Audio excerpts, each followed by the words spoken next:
Dans ce numéro, on veut associer les systèmes d'équations à des tables des valeurs. Donc, est-ce que le système d'équation A va avec la table des valeurs 1, par exemple?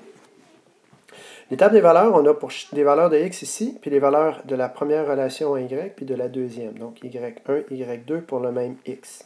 Ça nous permet de comparer les deux.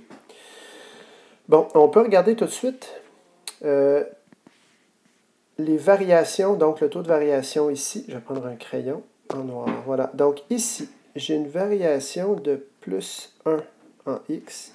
À ça correspond une variation de moins 3 en y. Dans celle-ci, j'ai un plus 3 en y. Je vais vérifier si ça se poursuit. Donc, j'augmente de 1. Je descends de moins 3. Ici, j'augmente de 3. Je vais prendre celui-ci par exemple. De 0 à 1, j'augmente de 1 en x. Ici, je descends de 3 en y. Et ici, je monte de 3 en y.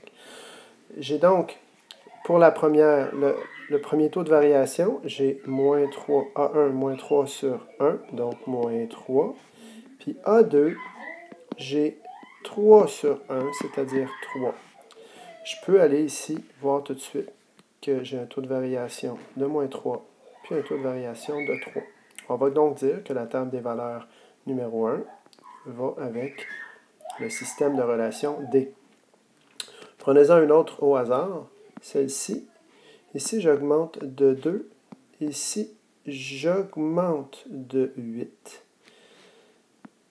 J'augmente de 1.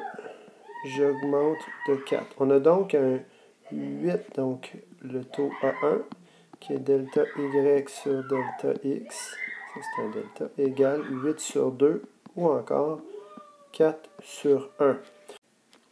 Pour ce qui est de la deuxième table de valeurs, j'ai une diminution de moins 2 pour une augmentation de 2. J'ai une diminution de 1 pour une augmentation de 1. Donc le taux, c'est moins 2 sur 2, ou moins 1 sur 1. Je vais donc chercher un taux de variation de 4 et un taux de variation de moins 1. Je les ai ici, le 4 est là, puis le moins 1 est ici. Donc, le B va avec le 4. Et c'est de cette façon qu'on peut associer un système d'équations à sa table de valeurs.